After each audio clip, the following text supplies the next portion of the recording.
and I'm gonna get a lot of too. But honestly, there could be the way where you put Crawford over. You know, he coming behind his jab, he throwing straight punches, he going to the body, going in up and down. He just got to tighten up a little bit on his defense, but other than that, man, he good. In a sport full of heated debates, the pound-for-pound #1 spot is always up for grabs. But while fans and media keep arguing, one of the most feared men in boxing has just given his final word.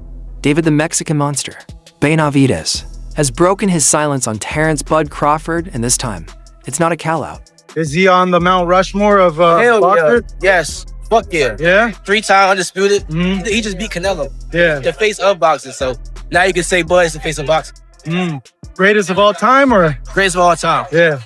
I don't feel like it can never be one great, but he definitely one of the greatest of all time for sure. As an undefeated, multi-time world champion himself, Benavidez knows exactly what it takes to dominate at the top level. So, what he said about Terence Crawford wasn't just respect.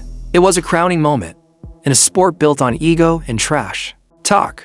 Benavidez, a man who believes he's the best in the world, did something rare. He didn't call Crawford out. Terence Crawford, because, he beat, he did something I didn't think he was going to do. He went and he beat Canelo. That's 3 weight classes going up. And he made it look pretty easy. So you have to give Crawford. From your most dangerous rival, that kind of praise hits different. Benavidez saw what Crawford did moving up in weight, taking all the belts, and he saluted him. But it's what he said next that really showed why Crawford is so unstoppable. When asked what impressed him most, Benavidez didn't mention Crawford's speed, footwork, or switch-hitting ability. He talked about was Crawford's ability to stay focused in the fight, and not only just to stay focused in box, but he also got rugged in there. He started balling with him towards some late rounds. That's something I appreciate a fighter. He was already up and could have chose to just box, but he went in there and tried to brawl with him in the last round. So, that's really what impressed me. His heart was more. Crawford didn't just want to win, he wanted to dominate. He has that dog in him. That killer instinct that refuses to just coast through a fight. And in Benavidez's eyes, that's the secret weapon. That's why he believes Crawford will probably never lose. He's got elite skills, but he also has a ruthless mindset. And that, Benavidez says, is exactly what Canelo Alvarez has lost. It's a good fight. It's a good fight for both of them. Good fight for, I think it's more important for Crawford than anybody, but I think if anybody could beat Canelo, I think Crawford could. Yeah, I know you said he could be the guy. What kind of a chance do you ultimately give him?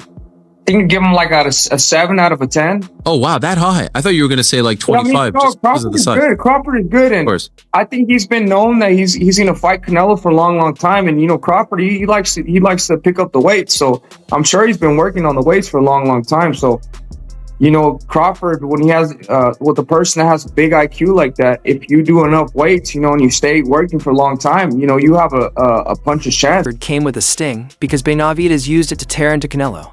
After building Crawford up as an all-time great, he turned around and exposed what he believes was Canelo's fatal flaw, the reason he didn't just lose, but got humiliated. And it wasn't about power or skill. According to Benavidez, it was Canelo's ego. He said this wasn't just a loss, it was a lesson. Benavidez didn't hold back. He accused Canelo of disrespecting both his opponent and the sport itself. He claimed Canelo didn't take Crawford too, but honestly, there could be the way where you put Crawford over Mayweather. Because of going up, you didn't see Mayweather go up from 147 to 168. That's crazy, bro. And honestly, I thought Crawford was gonna have more of a hard time because he had a hard time with Madronov. So imagine going up to it. That's crazy. But I don't want to take nothing away from Mayweather. Mayweather's the greatest of all time, but I think that was a really big risk that Crawford took, and then he ended up winning, So you have to give credit to that too. That's a big risk. That'd be like me going up and fighting Usyk right now. Heavyweight. I know that's been kind of hinted. I'm not thinking of that right now. I'm not thinking of that right now, no, but that's kind of like how that'd be. So you have to, bro, that's a lot of, he has a lot of balls to do that. And not only to go do that to show the world that he's really like that. But Benavidez warned that in boxing, arrogance is a death sentence. He said clearly that kind of mindset will bite you in the end. And that's exactly what happened. Canelo's ego, the thing that made him a superstar, became the weapon that destroyed him. Asterisk now, with Canelo dethroned, the boxing world immediately turned toward the next dream matchup, Terence Crawford versus David Benavidez. The man with the killer instinct against the most feared pressure fighter alive, the true king, versus the uncrowned one. A fight. Happy that he lost. I kind of felt like that could have been me. That was my moment. You know what I mean? If I would have gone in there, I know I would have beat him. You know what I mean? So I don't want to be a hater, but that's kind of how I feel. But you know what I mean? I give all the flowers to Crawford. You know what I mean? That should have been me in there. That should have been my. If I would have got that fight, I would have been me. I would have been the one getting my hand raised. But like I said, it didn't happen, and that's why it didn't happen, because Canelo knows that would have happened. I think Crawford took it way more serious than Canelo, which is kind of weird because, you know, the amount of money that Canelo was making. And I know all these people say, oh, yeah, you know, talking shit about Canelo. I'm not talking shit about him. He just didn't look like he really prepared 100%. He's throwing 10 punches around. Or I think his ego is that big that he thought that, oh, I'm just going to walk through him, catch him with a good shot, and it's going to be done. As you can see, Crawford is a different type of fighter. Not only does he have the boxing IQ, he has that dog in him. He was in there. He was brawling with Canelo like in the 8th, 9th, getting the best out of him. Boxing, he's epitome of a great boxer. There's a lot of lessons to be learned in that fight. You know what I mean? If you really want to make something come true and you really believe it, you can make it come true.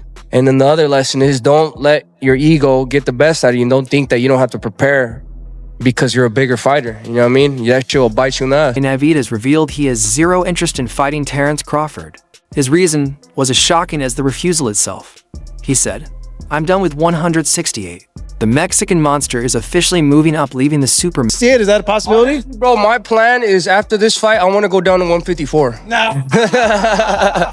No, bro. I'm done with cruiserweight. You know, I want to take this opportunity though. I say cruiserweight. Yeah. I want to take this opportunity to, you know, congratulate Crawford. You know, he put a hell of a performance. He's up there in the Mount Rushmore of the greatest fighters of all time. And, you know, let Crawford do his thing, bro. You know, at the end of the day, I have no interest in fighting Crawford. I have no interest in going down to 168. I mean, yeah, it's nice that it would be dope winning all titles, but I'm way past that at 168. You know, I found the only reason I wouldn't even go down to 168 for Canelo. And I'm just being real with you, you know, and let Crawford do his thing. Let him have his, let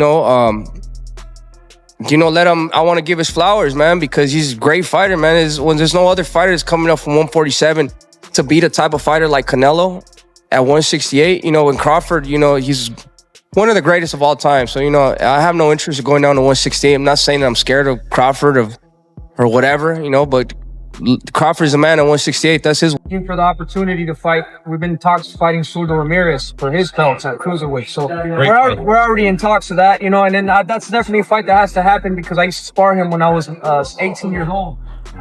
All the way, you know, I sparred him a lot. So I know that's a pay-per-view fight. So it was a pay-per-view sparring session. So the fight is going to be, you know, way better. But yeah, definitely. That's in my sights. You know, I definitely want to go up to cruiserweight. You know, I want to be a reigning defending champion at light heavyweight and then make my way up to cruiserweight. But yes, who do you think? I still got it at 50-50. Benavidez good, but Canelo is, you know what I mean, great. We just got to see the fight, man. We all want to see the fight. Do you think he gets him to the body? Because Google was laying a lot of body shots. I don't know. That's why I said we got to watch the fight. You know what I mean? It's a different style, different type of fighter. You got two strong fighters going head to head. Is Canelo the only 68-year-old fighter? Would you consider a Benavidez? So that's all for today's video. If you enjoyed it, make sure to hit that like button, subscribe, and ring the bell icon so you never miss our latest boxing updates. And don't forget to share your thoughts in the comments below.